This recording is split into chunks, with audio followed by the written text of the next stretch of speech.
ये सरकार झूठ बोलती है, सरकार धोखा देती है, वो अलग बात है, वो हम अपने इंटरनल उसमें लड़ लेंगे। अब तो पूरा देश जान गया कि बीजेपी झूठ बोलती है। अरे बम नहीं बनाया हो तो कम से कम सुतली का बम ही बनाया होता। उत्तर प्रदेश की सियासत में मिशन 2027 का बिगुल अभी से बज चुका है। समाजवादी पार्टी के मुखिया अखिलेश यादव इन दिनों फुल एक्टिव मोड में है। हर जिला, हर प्रेस कॉन्फ्रेंस अब सरकार की घेराबंदी का केंद्र बन गई है। झांसी पहुंचे अखिलेश के निशाने पर बुंदेलखंड के विकास से जुड़े 2 बड़े प्रोजेक्ट्स थे।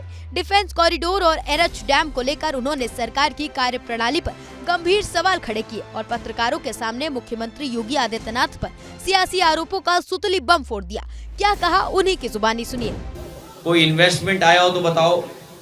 कहा था मिसाइल बनाएंगे, बुंदेलखंड में मिसाइल बनेगी, कोई बम बनेगा बुंदेलखंड में। मैं हर बार कहता हूँ, बीजेपी को याद दिलाता हूँ, अरे बम नहीं बनाया हो तो कम से कम सुतली का बम ही बनाया होता। बताओ, सुतली का बम भी नहीं बना पाए। कितने हजार एकड़ जमीन ले ली तुमने यहाँ पर।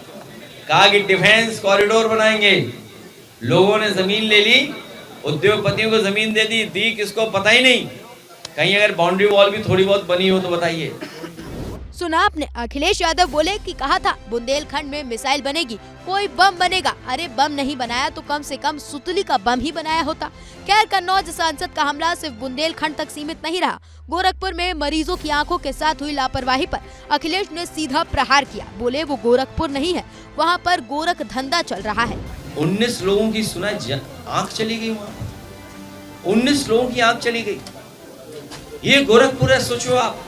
वो गोरखपुर नहीं है, वहाँ पे गोरख धंधा चल रहा है। तलक तेवरों के बीच अखिलेश का एक मैच्योर स्टैंड भी दिखा। दिल्ली में एआई समिट के दौरान हुए प्रदर्शन पर सपा चीफ ने कांग्रेस का नाम लिए बिना अपनी असहमति जताई। साफ कहा कि वो वैश्विक मंचों पर देश की छवि खराब करने वाले विरोध प्रदर्शनों के पक्ष में नहीं है। इतना अपमानित होना पड़ा।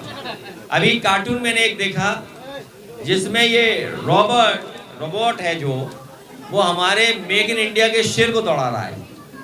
पता है, चीन का दिखाना पड़ा इन्हें। और उसके बाद जो और हंगामा हुआ है, इसके पक्ष में मैं नहीं हूं। ये सरकार झूठ बोलती है, सरकार धोखा देती है, वो अलग बात है, वो हम अपने इंटरनल उसमें लड़ लेंगे। अब तो पूरा देश जान गया कि बीजेपी झूठ बोलती है।